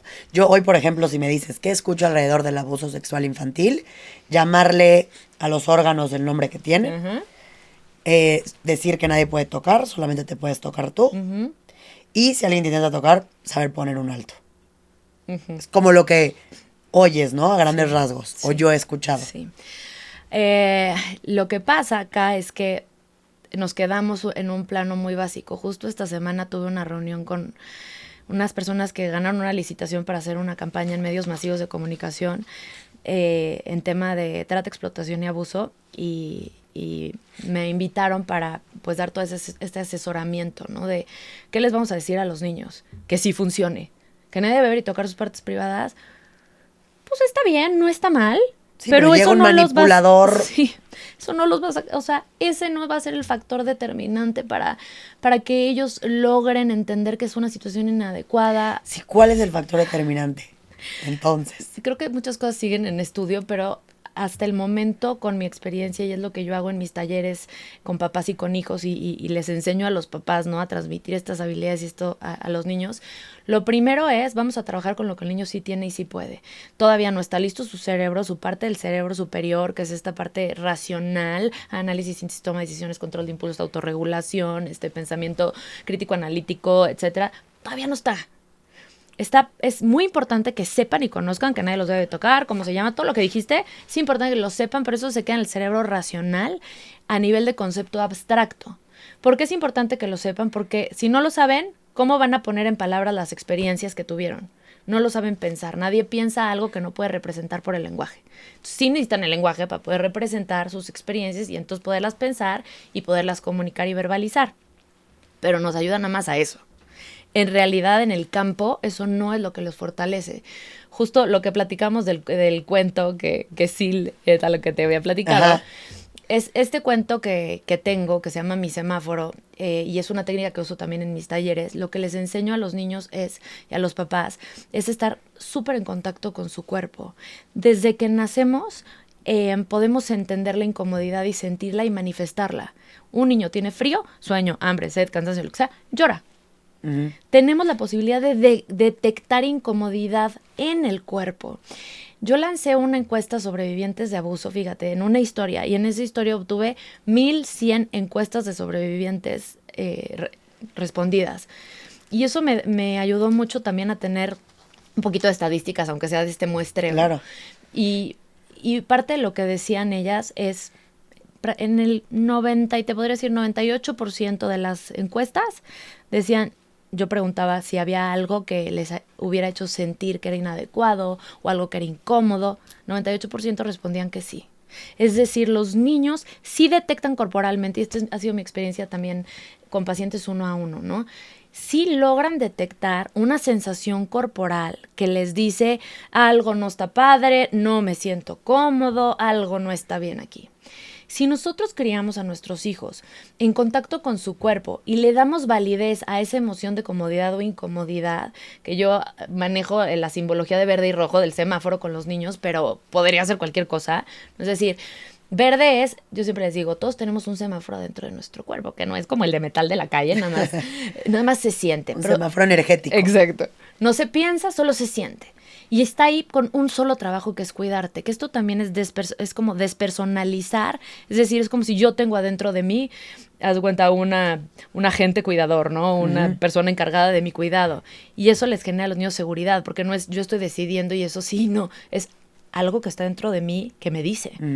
Y eso les da como mucha más autoridad a esa voz y a esa sensación. Entonces les digo, tu semáforo te va a decir, se va a prender de rojo si algo puede poner chiquito tu corazón o puede hacerte sentir mal. Y se va a prender de verde si algo está muy bien para ti, puedes decir que sí, quedarte ahí, jugar, etcétera. Pero hay que saberlo escuchar. Entonces la idea y un poco el trabajo que voy haciendo con ellos y con los papás es, y es lo que les sugiero, es que los niños aprendan uno, a poner atención a su cuerpo, dos, a tomar conciencia de sus sensaciones corporales, tres, clasificarlas en sí, no, cómodo, incómodo, verde, rojo, lo que quieras que implique una decisión de me quedo, me voy, o digo que sí, o digo que no. Y que eso sea razón suficientemente válida para decir que no, para alejarme, para poner un límite, y eso lo tienen que vivir a fuerza a través de sus cuidadores, ayudándoles a darle voz, darle validez, enseñar a poner un límite a partir de ahí. Y un límite a lo mejor es cierro los ojos cuando me enseñaste una imagen que no me gustó, o me voy de ahí, o en el caso que los niños pueden detener un abuso a veces en el preámbulo del abuso. Sí pueden detectarlo, pueden detenerlo en el preámbulo, es decir, no en el mismo momento del abuso, sino el cuando ya me están diciendo, ven, siéntate en mis piernas, ven, vamos al cuarto tú y yo. No. Ahí pueden decir, no quiero ir, no, o salir corriendo. Ya que están en el momento en donde ya se activó este cerebro inferior, este gran miedo que activa la amígdala, que te hace paralizarte, ya es complicadísimo salir de ahí. Salir de ahí. O sea, para que un niño no le podemos dar la responsabilidad de que diga que no.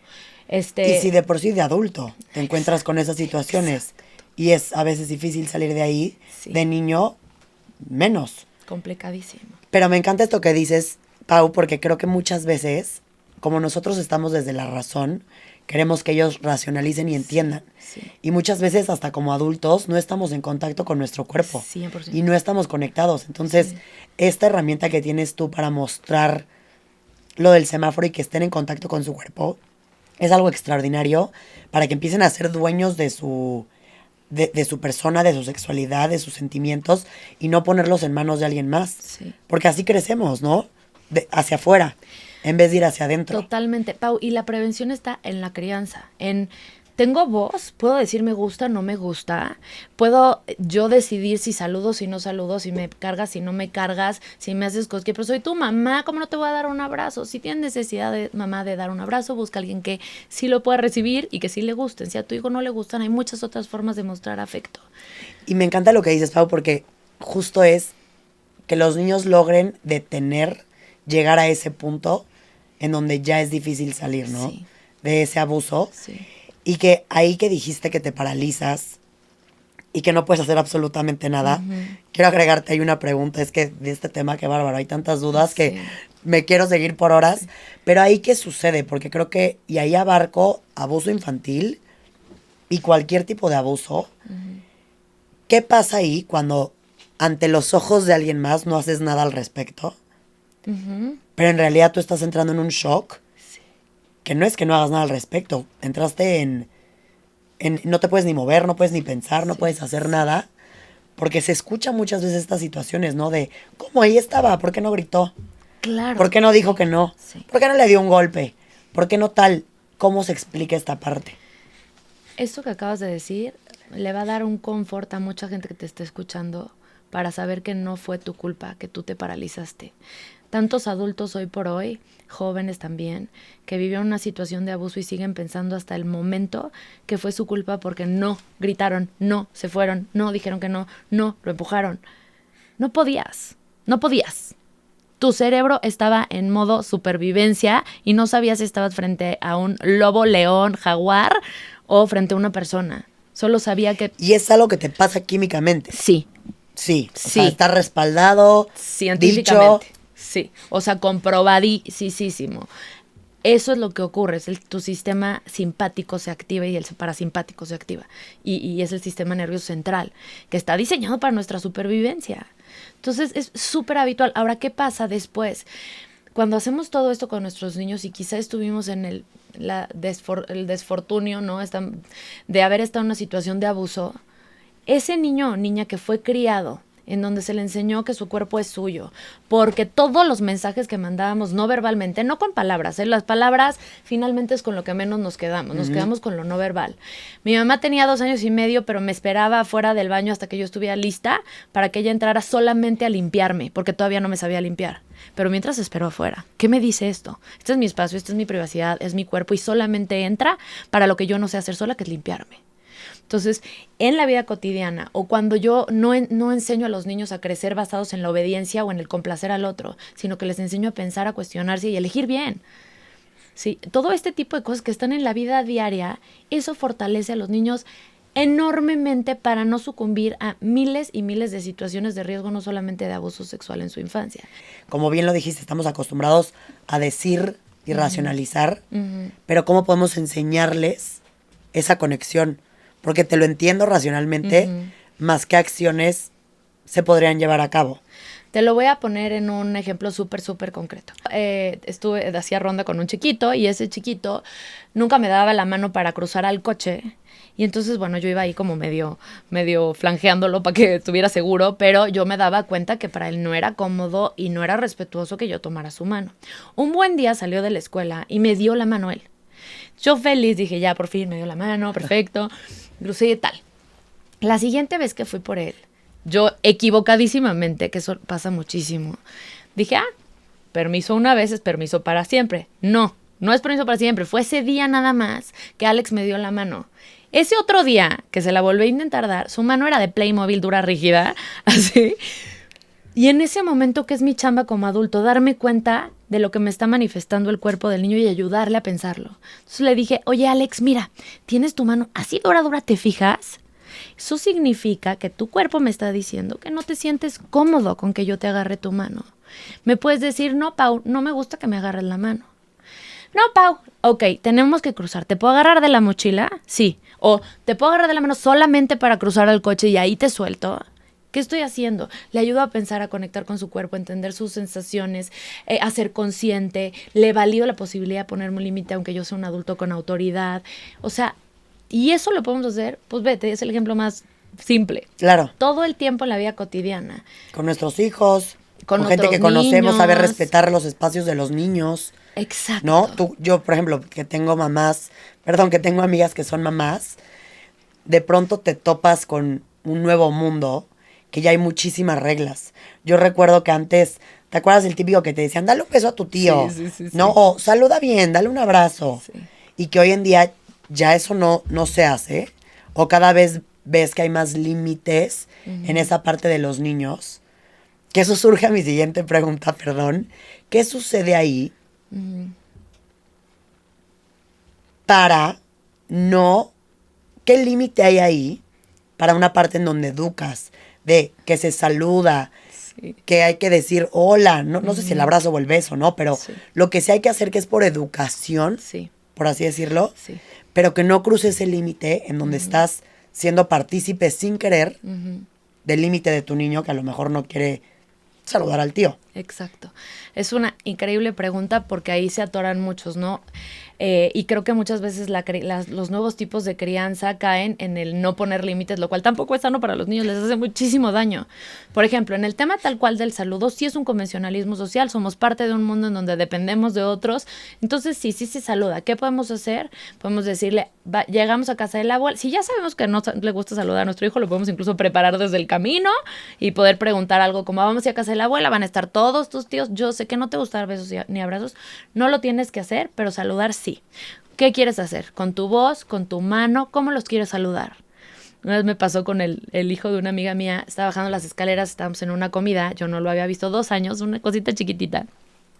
Y luego le digo, Andrés, hola Andrés, me hace, hola, le digo, ¿te puedo saludar? Otra vez yo ingenuamente di 2 opciones, nada más le digo, me dice, sí, le digo, con un, ¿cómo le dije? ¿Con un abrazo o con la mano? Y me hace, con la voz. Y yo, hola.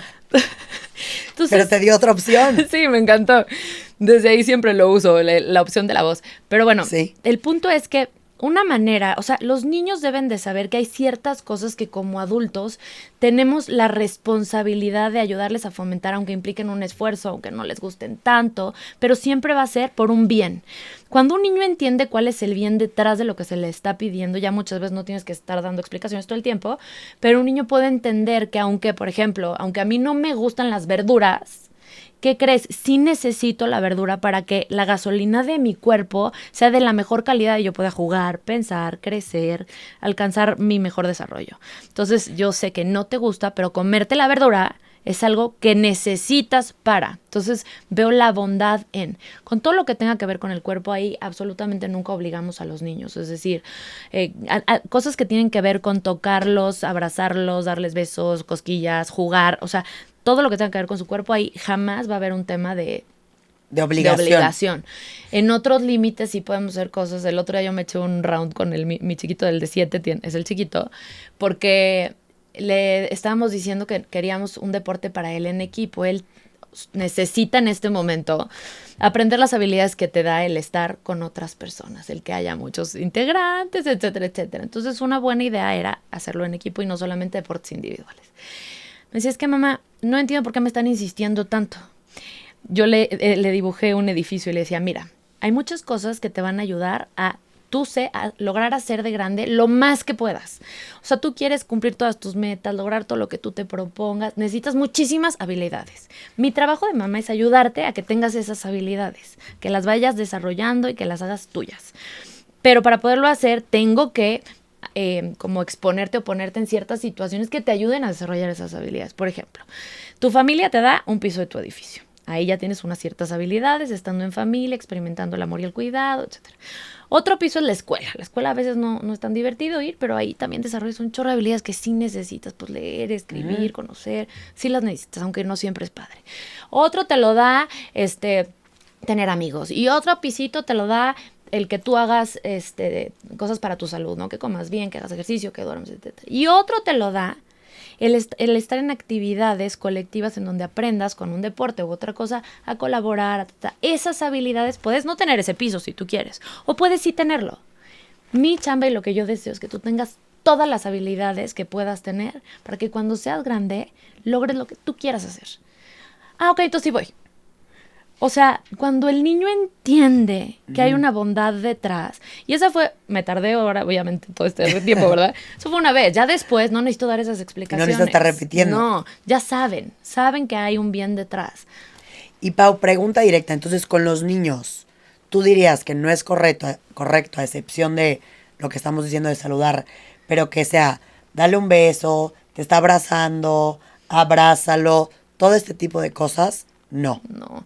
Y la cultura de complacer tiene que erradicarse ayer. O sea, ay, tu abuelito se va a poner muy triste.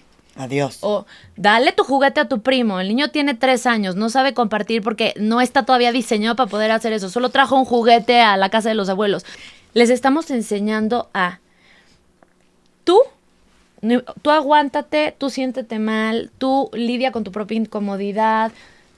Y favorece Y favorece el que el otro esté contento, el que el otro esté feliz, el que el otro tenga algo que quiere. Entonces, estamos enseñando culturalmente, esto es súper como latino, les enseñamos a complacer como un valor absoluto. Es más importante el bienestar del otro que el tuyo propio. Y eso es saludar. A mí me puede incomodar muchísimo saludar. Sí tengo que decir hola, mirar a los ojos cuando alguien me habla, responder. Pero no tengo por qué dar un beso, un abrazo, sentarme en las piernas, ¿no? Si se enoja, si no le gusta, problema del adulto. Claro, pero me encanta porque cuando lo comprendes de esta manera, entiendes que los límites están en la parte en donde no hagas sentir a los niños que tienen que hacer algo que es por educación, cuando no es por educación. el sentarte en las piernas, el dar un beso, Sí. el dar abracitos. Eso es un extra que si sucede porque sucedió en el cariño, pues está, ¿no? Sí, y es una forma de anularlos, de decir, lo que tú sientes, como tú te sientas, eso no vale. Lo único importante aquí, la razón por la que todos te aprobamos, te debemos como un buen niño, te queremos, tu autoconcepto y tu autovalía dependen de qué tanto puedes complacer al adulto. Bye, charola de oro para el abusador. Y Pau, ¿cómo juega en esta parte cuando le dices a un niño, eres un bien portado, eres un mal portado? ¿Está bien mencionar cuando alguien hace eso o no? Sí. A mí me gusta mucho eliminar del vocabulario el bueno y el malo y sustituirlo por descripciones. Eliminar en general los adjetivos. Los adjetivos nos encierran, nos hacen sentir juzgados, como, sobre todo para los niños que todavía no saben construir su autoconcepto solos, sino que lo absorben del reflejo de los demás. El que tú le digas eres flojo, eres bueno, eres malo, lo que les genera es, o lo hiciste mal, le echaste flojera, aunque estés hablando de la acción en general, eso lo único que hace es soy flojo, soy malo, es como cerrar. Para mí la idea es abrir. ¿Cómo abro? Cuando describo, fíjate, cuando tú le pegas a tu hermana le duele, ¡au! Y luego ya no le dan ganas de jugar contigo, no le gusta. ¿Qué estoy haciendo? En lugar de decirle, está muy mal pegarle a tu hermana. En lugar de ponerlo en un lugar cerrado, encasillado, de juicio, de distancia emocional, de la valoración y la mirada de mi mamá, de donde aparte no va a haber crecimiento, le enseño a mirar, le enseño a pensar, le enseño después a poder predecir consecuencias. No, no me conviene pegar porque esto pasa. Mejor me conviene decir, ya no te quiero, no quiero jugar contigo. No sé, cualquier otra cosa, ¿no? Entonces, describir les ayuda muchísimo más a los niños a crecer y se vale decir, yo siento, ¿sí? Más que eres o... Esto es muy determinante y como que acorta la posibilidad de los niños de crecimiento. Pero puedes decir cosas como... cuando yo te hablo y no me contestas, yo me siento ignorada y no me gusta. Oye, qué grosero, no me contestaste. ¿Te fijas qué diferente es? Ujú. De uno aprende y crece y del otro se siente encasillado, juzgado, defensivo. Y a ver, que al final lo estás educando desde chico a tener una comunicación asertiva, porque si tú te pones a pensar, esa comunicación también la deberías de tener con tu pareja. Sí. ¿Me explico? No le gritarías, qué grosero, ¿por qué me estás hablando? Ajá. Me estoy sintiendo ignorada, ¿qué está pasando? Exacto. Es al final una comunicación que si tú desde niño aprendes, qué gran pilar vas a tener de irte comunicando en la vida, la verdad. Totalmente, les da unas herramientas increíbles y nos sorprenden los niños. A veces los limitamos nosotros pensando que no pueden hacer un montón de cosas que sí pueden hacer, que nada más falta que les enseñemos. Pau, llegando al fin de este episodio, no puedo creerlo, te lo juro que podría seguirme con 800,000 preguntas, quiero una parte 2 de este Sí, sí. episodio, pero creo que nos vamos con súper buena información alrededor de este tema y entendiendo a grandes rasgos lo que es, lo que podemos hacer para prevenirlo, cómo lo podemos identificar. Y no sé si nos puedas compartir, Pau, algún libro, algún podcast, alguna película. Siempre me gusta compartir en el podcast cosas que puedan sumar a seguir viendo de estos temas, o escuchando, o leyendo.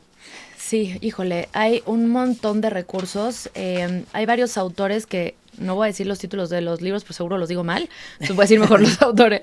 Está Paris Goodyear Brown, que ella trabaja a nivel psicoterapéutico con trauma y con niños y habla mucho de abuso sexual. Tiene un libro que se llama The Handbook of Sexual Abuse o algo así. Después está uno del niño que fue criado como perro, que ahorita no recuerdo el autor, que habla también de varios casos de niños expuestos a abuso sexual infantil. Está el doctor Barudi, Jorge Barudi, que habla del tutor resiliente y de la resiliencia de los niños y trabaja muchísimo con abuso sexual infantil. Bueno, en cuanto a películas, híjole, hay un montón. Está la de Obediencia Perfecta, está la de, lo voy a decir mal seguro, pero December May o May December, uno de esos dos. Está la de Living Neverland, está, que es un documental. The Crowded Room es una serie de, ¿cómo se llama? El de Spider-Man, Tom Holland. Ajá.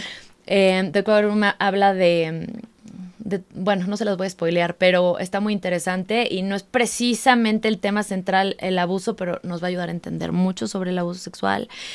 La caída de Carla Souza, buenísima. Sí. Híjole, Con eso está perfecto. Seguro que me están yendo, pero Con eso está perfecto. Y no quiero que se me vaya una parte, porque siempre hay una pregunta de los que escuchan, Empieza en ti. Entonces, te la quiero leer, que ya la contestaste, pero bueno, igual y podemos abordar un poquito más del tema. ¿Un niño también puede abusar de otro niño? Sí, gran pregunta. Me encanta que lo pregunten porque justamente tengo muchísimos casos de sobrevivientes en donde se invalidó o se minimizó la experiencia por haber sido entre niños y la experiencia tiene el mismo impacto o puede llegar a tener el mismo impacto. ¿Cuál es la diferencia? Siempre vamos a buscar asimetría. Hay algún tipo de desigualdad. Uno sabe más que el otro, uno vio pornografía, el otro no, uno fue abusado, el otro no. Uno es más grande, uno no sé, tiene una personalidad más fuerte. Eso ya es asimetría. Entonces, primero desigualdad de poder y de autoridad, esta asimetría, diferencia. Luego, por otro lado, ¿cuál es la intención?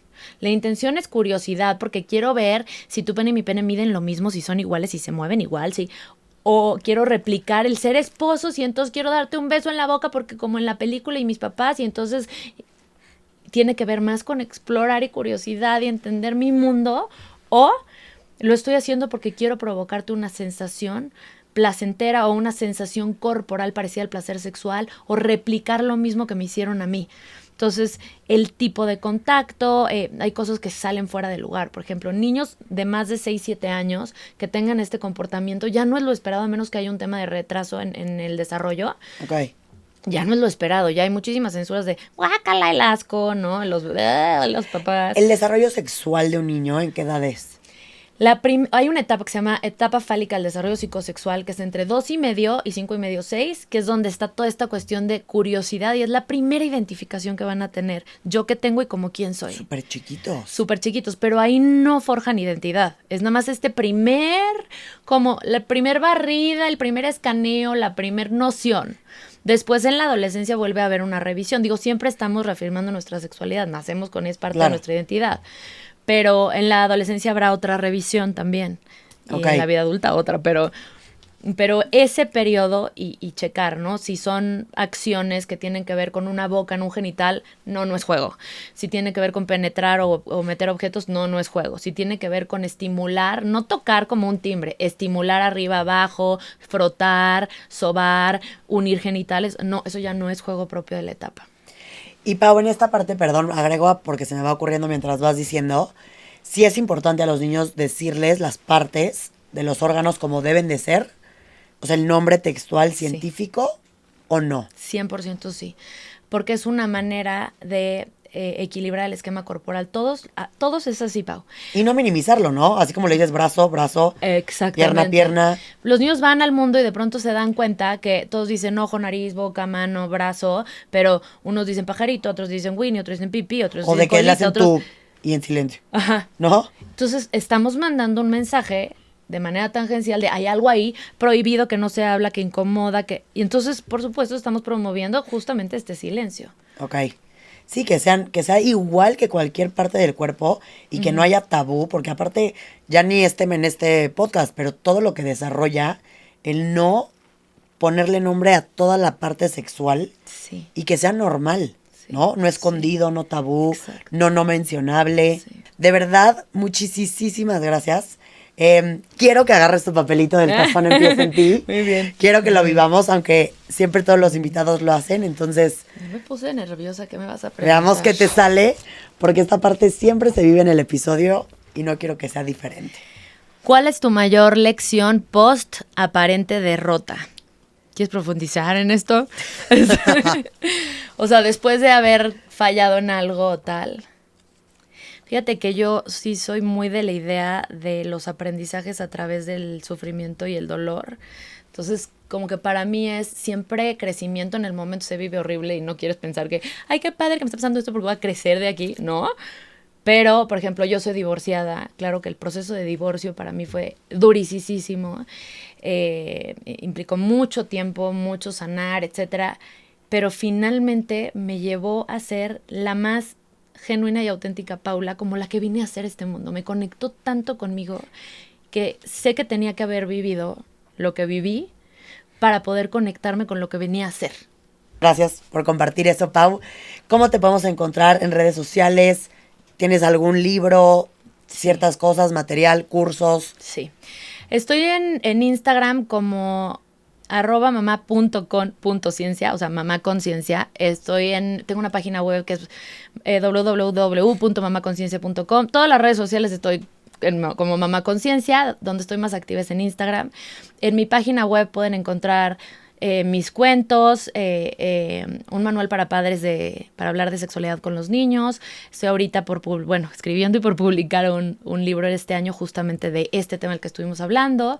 Ahí encuentran también talleres. Voy 2 o 3 veces al mes, viajo a diferentes ciudades de la República, Latinoamérica y Estados Unidos a dar conferencia de prevención a padres, educadores y adultos y talleres papás e hijos para desarrollar todas estas habilidades en los niños. Entonces ahí encuentran la agenda de Mamá Conciencia, de dónde voy a estar, qué voy a estar haciendo, y tengo cursos en línea y tengo asesorías personalizadas y un montón de cosas.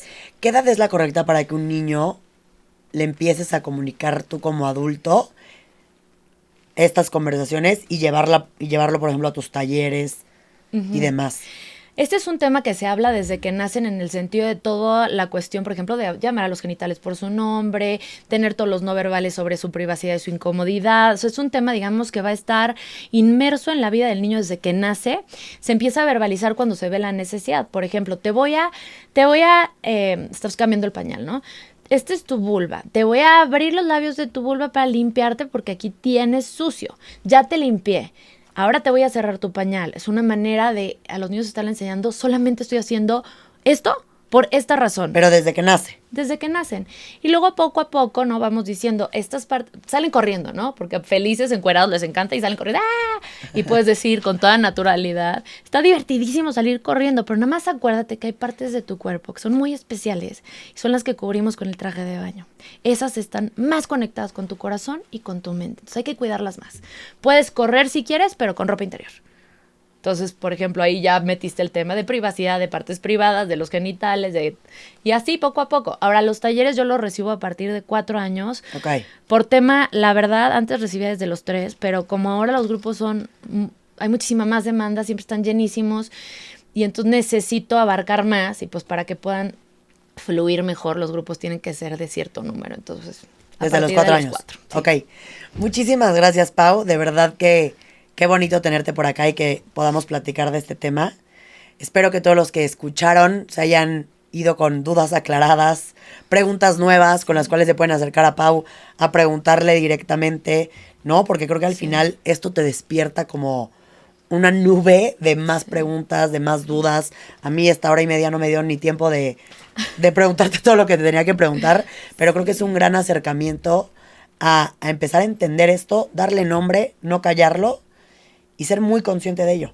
Muchísimas gracias, Pau. Gracias a ti, Pau, porque te prometo que no sabes el impacto que esto va a tener en el corazón y la salud mental y emocional de mucha gente que te escucha. Gracias por estar aquí, Pau, y gracias a todos por escucharnos. No olviden dejar todos sus comentarios, cualquier duda, cualquier pregunta. Ya saben cómo pueden encontrar a Pau si quieren tener mayor información sobre estos temas. Muchas gracias por escucharnos y nos vemos otro lunes. Gracias, Pau. Gracias. Bye. Bye.